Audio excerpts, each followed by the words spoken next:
Qui était Fidel Alejandro Castro Ruz? Disclaimer. Cette vidéo est réalisée dans un but éducatif, historique et culturel. Elle a pour objectif de présenter des faits et des événements marquants liés à la vie de Fidel Castro, sans inciter à l'adhésion à une idéologie politique ni à un mouvement quelconque. Les propos rapportés et les images utilisées servent uniquement à informer et à préserver la mémoire historique. Le 13 août 1926, dans le village de Biran à Cuba, naît un enfant qui allait bouleverser l'histoire de son île et défier les plus grandes puissances. Fidel Alejandro Castro Ruz. Fils d'un riche propriétaire terrien espagnol et d'une mère au cœur humble, il grandit entre les champs de canne à sucre et les bancs d'école des jésuites. Étudiant brillant, passionné d'histoire et de sport, il découvre très tôt les inégalités sociales qui rongent son pays. À l'université de La Havane, il plonge dans la politique. Il voit la corruption, la violence et l'emprise étrangère sur Cuba. Dès 1947, il tente déjà de renverser un dictateur à l'étranger. Et en 1948, à Bogota, il assiste à des émeutes sanglantes qui confirment sa conviction.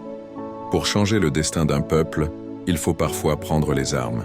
Mais c'est au Mexique en 1955 que son destin bascule. Là, il rencontre un médecin argentin au regard de feu, Ernesto Che Guevara.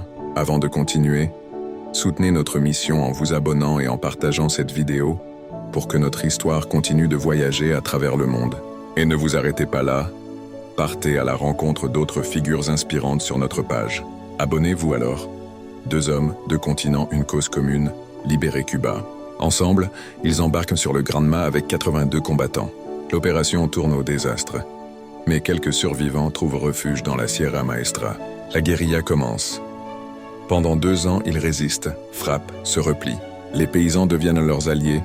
L'espoir devient leur arme la plus puissante. Le 1er janvier 1959, le dictateur Batista fuit. La révolution triomphe. Au pouvoir, Fidel Castro n'entend pas gouverner comme les autres. Il réforme Cuba de fond en comble. Redistribution des terres avec la réforme agraire. Nationalisation des industries, des banques et des grandes entreprises étrangères. Éducation gratuite et obligatoire. Alphabétisation de masse. Système de santé universel et gratuit. Accessible jusqu'aux villages les plus reculés. Création d'un État socialiste à parti unique, avec les comités de défense de la Révolution surveillant chaque quartier.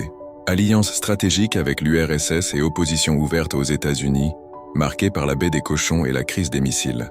Mais ce pouvoir a un prix. Suppression du multipartisme, contrôle total des médias, économie centralisée et rationnement. Tout au long de sa vie, Fidel Castro devient la cible de plus de 600 tentatives d'assassinat. Fusils à lunettes, explosifs, poisons, cigares piégés. Mais il survit toujours, au point de plaisanter.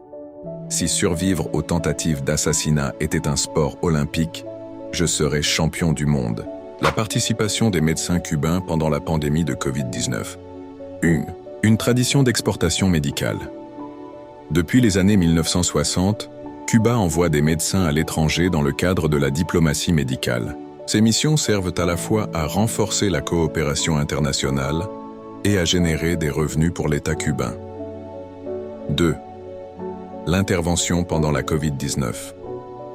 Dès le début de la pandémie en 2020, Cuba a mobilisé son contingent Henry Reeve, une brigade médicale spécialisée dans les urgences et catastrophes. Plus de 50 brigades médicales ont été envoyées dans plus de 40 pays sur plusieurs continents. Les médecins cubains ont aidé à traiter les malades, former le personnel local et renforcer les systèmes de santé débordés. 3. Reconnaissance internationale.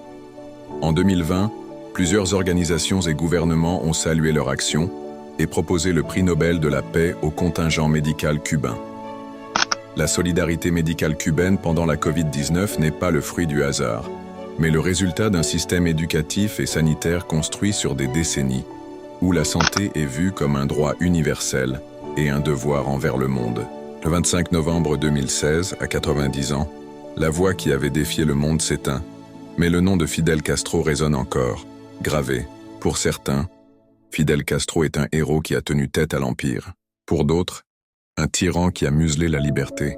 Mais tous s'accordent sur une chose. Il a marqué son siècle et a contribué à sauver des vies. Merci d'avoir voyagé avec nous à travers l'histoire de Fidel Castro. Chaque récit que nous partageons est une flamme. Et c'est grâce à vous que cette flamme restera vivante. Alors, N'oubliez pas de vous abonner pour ne rien manquer et laissez-nous un commentaire pour partager vos impressions.